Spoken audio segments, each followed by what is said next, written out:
एनडिबिखौ लानानै सुक्ति जादों बेथ' नंखागौ ओमफ्राय एनडिबिनि जेबो मोजां खामानि मावाखै बिसोरो एखमबाथ' जेलखौनो दिखावहैनोबो नामा बिदि सानो आङो बर' हारिया अलखदनि समाव आलादा रायजो दाबिनाय थांखियै बै समनि बर'नि माखासे सांग्रां लाइमोनफोरा इं 1986 मायथाइनि 3 अक्ट'बर खालारखालि BSF एबा बड' सिकिउरिटि फर्स मुङै मोनसे बिग्रायारि आफाद दादोंमोन। उननि समाव बे आफादनि मुंखौ NDP एबा National Democratic Front of Bodoland मुङै दाफामफिननाय जादोंमोन। बेबादिनो क'क्राझार जिल्ला सिंनि उत्तर बेलगुरि गामियाव 1 मार्च 1963 इं मायथाइयाव जोनोम मोननाय बर'नि फिसा प्रियानन्द बसुमतारी एबा फोजौखाङा NDP आफादाव हाबदोंमोन। दुखुनांथाव बाथ्रा भारतारि रौनिया हानजाया जोंनि नसुंसे हादोर भुटानाव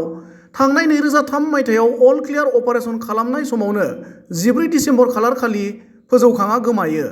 आरो थांनाय 2020 मायथाइनि 27 जानुवारि खालारखालि बिटिआर गोजोन गोरोबथा जानायनि उनावबो दिनैसिम गोमानानै थानाय NDPनि केडार फोजौखांनि जेबो गुमुर मोनैयाव जोंनि खौरांगिरिनि सिगाङाव बिदा आरो बिबाजैया ओरैबादि फोरमायो। आच्छा आदा नोंनि फंबाया गोदोहाय आफादाव थांदोंमोन बिनि सिगाङाव बबे बबे कलेजाव फरायनायमोन आरो बबे स्कुलाव हाबजेनामोन बेयोथ' गुदियावथ' बे LP स्कुलनिफ्राय बे गामिनि स्कुलावनो फरायदोंमोन नर्थ बेलगुरि LP स्कुलाव ओमफ्राय आफ्लागु एम इ स्कुलाव हाबदों बियो दा बिनिफ्राय बे गोदो रामफलबिल हाइ स्कुलाव फरायबाय रामफलबिल हाइ स्कुलाव फरायनानै बे जनता कलेजाव हाबहैबाय ओमफ्राय बिनि उनावहाय बे BA फाइनालखौ बे क'क्राझार कलेजाव हैदों आरो बिनिफ्राय बिदिनोथ' ओरैनो फांफुं थानाय जाबोबाय खामानि दामानि गैया जाहैबाय जेबो माबा रजगार माबा मोना जाहैबाय समाव जेबो बेबस्था गैया बेबो मोनसे प्रब्लेम बेनिखायनो जायखिजाया जेरैखि जाया माने बे 1999 आव बे हाबैनो आरोखि माबावहाय हाबबाय NDP आफादाव बे जयेन जाहैबाय बेखौ माबाबाय थादोंमोन आरोखि आंजोंबो रायलायबाय थादोंमोन आं बुंदोंमोन नोङो आं दिल्लीयाव दोनलांबाय ओरै एसे बाव थांबा थांदो नाथाय बे सोरजोंसो रायलायखो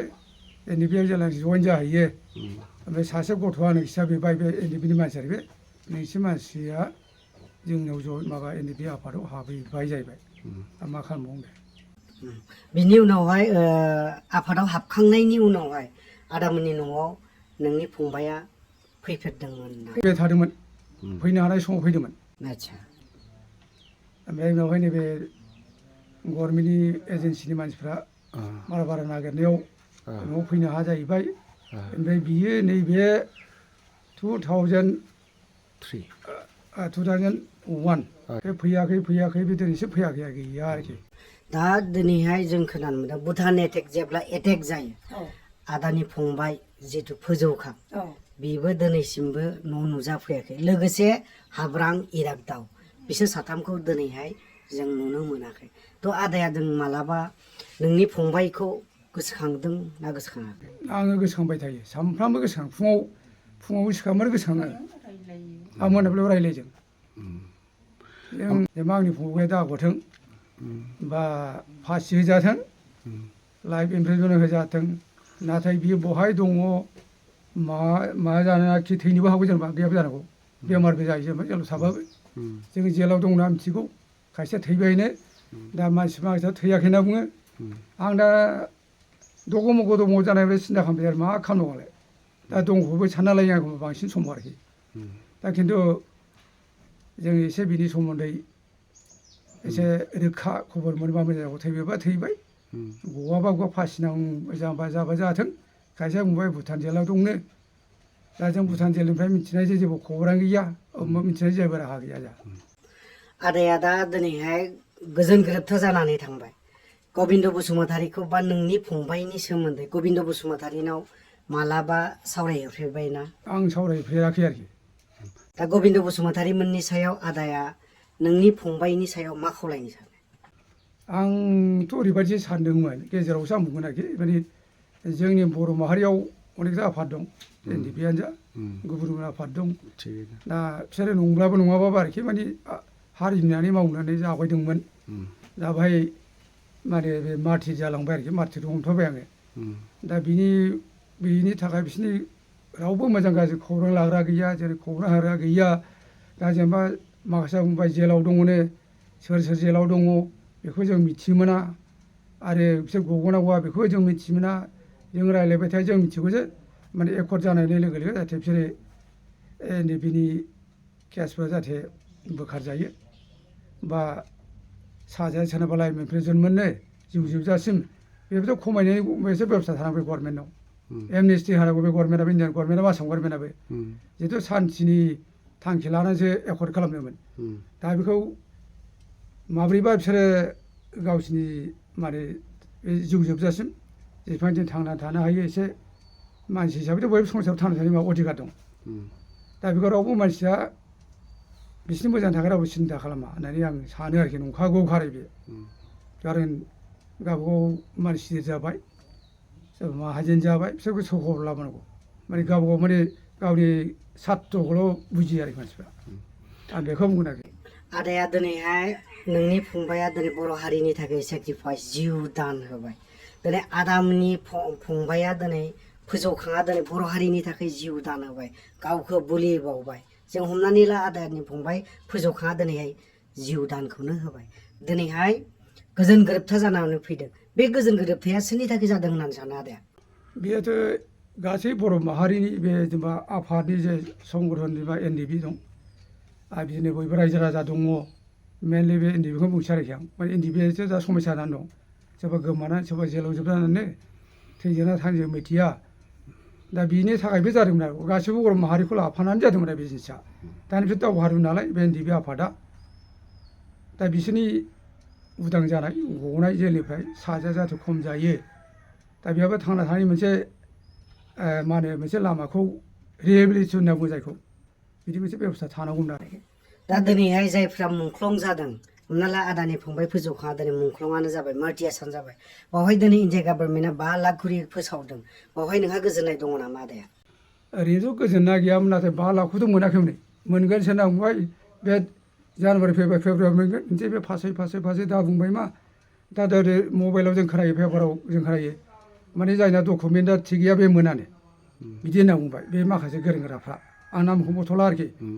दा बे एनडिपिनि माबाया डकुमेन्टआ मारै थिग जानो दा सोरबा भुटान अफिसाव गावजाबाय गावथारजाबाय बिसोरनि डकुमेन्टखौ जों बोरै मोननांगौ बे डेड बडि मोना पस्टमर्टेम एग्जामिनेसन मोना जोङो पुलिस रिपर्ट मोना जोङो बे समावथ' जों पुलिस आर्मिजोंबो रायज्लायनो हाया गभर्नमेन्ट मानसिजों बा जोंनो रावबो मदद होआखै बिदिमोन दा बे बबाव 2000 बेसेबांबा जननि मोननांगौनो एक्सट्रा 5 लाख हिसाबै बबाव 5 लाख एकनोबो मोनाखै आं मोनगोन ना मोनाथाय दा दिनैहाय आदानि फंबाय फोजौखाङा दिनैहाय बर' हारिनि थाखाय सेक्रिफाइस खालामना जिउ दान होबाय गावखौनो बावसोमबाय दिनैहाय बावहाय जोंनि एक्स एनडिपिनि दैदेनगिरि हिसाबै रन्जन दैमारि सारा माब्लाबा हाबफैफेरबायना रन्जन दैमारि सारा जेलानाखि गाव बे खनसे जेल जादोंमोन आरोखि गाव माने सारेन्डार जादोंमोन गभर्नमेन्ट आखायाव फैदोंमोन बांलादेशनिफ्राय हमना लाबोजादोंमोन ओमफ्राय एसे कয়েকদিন जेल जानानै माखासे दिन जेल जानानै बे ओमफ्राय एनडिपि मार्टियार प्रग्राम लानो होननानै बे आंनि न'आव फैदोंमोन आरोखि फोजौखांनि न'आव फैदोंमोन बे ओमफ्राय आंनावल' नङा बे गुबुन एनडिपि न'खरनि जाय मार्टियार जालांदोंमोन बेनाव फारि फारि हाबजोबलांदों आरो बे बिदि खालामदों बिथाङा आरोबाव दिनैनि दिनाव आदानि फंबाया बर' हारिनि थाखाय आदानि फंबाया दिनै फोजौखाङा जिउ दान गारबाय बिथांमोननि जिउ दान गारनायावहाय गबिन्द बसुमतारी दिनै इएम एक्स एनडिपिनि MCLA गोबां दैदेनगिरिफोर दं दिनैनि बे खुंथायाव थानायाव दिनै बे खुंथायाव थानाय एक्स एनडिपिनिफ्राय देरहाना थांनाय दैदेनगिरिफ्रा मालाबा आदानि न'आव हाबफैदोंना जोंनि बे फोजौखांनि न'खराव आं फोजौखांनि बिदा खनसेबो फैफेराखै खबरबो लायाखै आरो आं नंगौखौनो बुंदों आरोखि थारखौनो बुंदों आरोखि लाफैफेराखै आरो लानायबो नङा खोमा आं बुङो सिदा सिदा आंबो स्पस्ट' गबिन्द बसुमतारीखौ आदाया मा बुंनो सानो आंथ' सार मा बुंबावनो दा बेक्तिगत भाबे बुंबा बे माबा मोनो आं मथा मथि आं बेखौल' सानगोन गबिन्द बसुमतारीया सोरबा बसुमतारीयानो जा मानो बिसोरो बारा मथा मथि माने नांसा खोमा आं बिदि बुजियो आरोखि आं बिदि सानो दिनैनि दिनाव आदानि फंबाय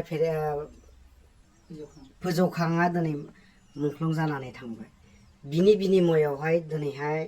गबिन्द बसुमतारी होन फेरेंगायानो होन दिनै बे खुंथायाव थानाय MCLA बा डिपुटि चिफ बा MLA जानो हमदों जोंनि NDF बिनि दैदेनगिरिफ्रा दा बिथांमोननि सायाव मा बुंगोन आदाया बेखौथ' आं सार बे जिनिसा ओरैबायदि जायो बिसोर माने जाथिनि हिसाबै जाथि होननानै मावनो लादोंमोनब्ला बबे जाथिखौ नायनांगौ बिसोरो आरो बे मेनलि जायनाखि गावनि जिबनखौ सेक्रिफाइस खालामनो सेक्रिफाइस बिसोरखौ एसे खस खबर लानांगौमोन आरो बिसोर जेनेबा दा बख'नो दाहाथों गभर्नमेन्टनिफ्राय जेलाव थाथों फासि होथों बिसोरखौ नङा होमबा जिउ जोबजासे जेलाव दोनथों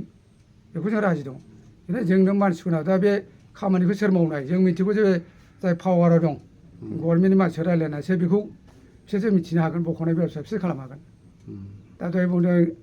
भुटान गभर्नमेन्टजों माबानांगौआथ' इन्टारनेसनेल माबा इसु जायो बे मेटार माबा जायो गभर्नमेन्टजों गभर्नमेन्ट रायज्लायनायसो बेखौ बे खोथाखौ बे खामानिखौ आदाय खालामनो हागोन नों आंहाथ' हाया रावबो बेखौथ' आं बुंगासिनो दैलि बुङाङो सानफ्रामबो जाहाबो मेलेम दं जों एफा एफा मिथिगौ दा जों मावनो हाया बाबु बेसो खामानिया दा बेराफारसे बिसोरबो एकदम बेरे मस्ट माने इन्डिफारेन्ट आरोखि माने मस्ट सेल्फिस होननाय बुंजायो सिदा सिदा खोथा बाजैया फोजौखांखौ मालाबा लोगो मोनफेरदोंमोन नामा हाबा जाखांनायनि उनावहाय लोगो मोननायाथ' मोनफैयासै आङो जों 2001आव हाबा जादों आंबो चिरां रुनिखाता खाथ्रिबारिनिखा नालाय फोजौखां फंबायखौ बिबोनांखौ नों बिबोनां हिसाबै गोसोखांगोन ना गोसोखाङो जों खथ्थ' गोसोखाङो रायलायो मोनाबिलि जाखांनानै जिरायनाय टाइमाव रावबो साइड खालायना होनो हाया नामा बिसोरनि माबाखौ नायनो होननानै भुटानाव दं होनो बेयावबो रावबो साइड खालाया अबेबा सेन्ट्रेल जेलाव दं होनो सेन्ट्रेल जेलावबो रावबो साइड खालायना होआ बिदि होननानै जों रायलायलायबाय थायो सावरायलायबाय थायो सानैजोंनो ओमफ्राय बे गथ' सासेखौ लानानै ओमफ्राय दासिमबो रावबो गोरों गोरा सुक्ति खालामग्राफ्राबो बे जिरादा सुक्तिजों जायो होनलाय एनडिएफबिफोरखौ लानानैसो सुक्ति जादों बे मानो दासिमबो गफाजोबाखै होननानै जों सावरायलायबाय थायो सानैजों बोराय बुरै सानैजों फोजौखांखौ दिनैहाय भुटानावहाय जेलाव दङ होननानै ओरैनो खुगानिफ्राय जों खोनाबाय थायो बाजैमोना मालाबा नायनो थांनो थाखाय रेडि जाना दङना गैया जोंथ' साइड खालायबा दं होननानै मिथिथारनायबाथ' जों थांनोनो रेडिखा एखमबा समावथ' जाम्बि जाफ्लानानै थांनानै नायगिरहैनो नामा बिदिबो सानो आङो एखमबाथ' जेलखौनो जोखावहैनोबो नामा बिदि सानो आं गोसो जायोबा आदाजों नोंजों मालाबा नोंनि बिबोनां फोजौखांखौ नागिरहैनो थांदोंमोन नामा जेब्ला भुटान एटेक जादों थांनायाथ' आं थाङाखै बिदा थांदोंमोन बिदा खनसे थांदों अब्लानो माबाफोर खौरांफोर मोनदों खबर मोनबोआखै दिनैनि बे खुंथायाव थानाय गबिन्द बसुमतारी आरो फेरेंगा EM रन्जित बसुमतारी होनना बुङोबा गोबाङानो सिनायो दिनै बिथांमोना फोजौखांमोननि जिउ दान होनायाव EM जादों नोंथांमोननि न'आव बाजैमोननि न'आव मालाबा फैफेरदों नामा फैयाखै सार फैयाखै रावबो फैयाखै आगान होफैयाखै दा बिसोरो गावसिनि गादिखौसो मा खालामनो सानदों इलेक्सन खाथि नालाय बिसोरो सिन्थासो जानानै दं फैया बिदिखौ नागिरग्रा मानसि नङा बिसोरो एनडिएफबिखौ लानानै सुक्ति जादों बेथ' नंखागौ ओमफ्राय एनडिएफबिनो जेबो मोजां खामानि मावाखै बिसोरो